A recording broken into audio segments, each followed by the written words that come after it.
引っ越してきたばかりの子アパート。なのに毎晩、午前3時33分になると、決まってチャイムが鳴る。覗いても誰もいない。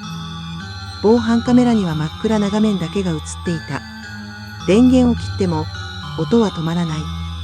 ある晩、スマホの通知が震えた。玄関前に人影を検知しました。画面越しに、ぬっと現れた顔がこう囁いた。開いて。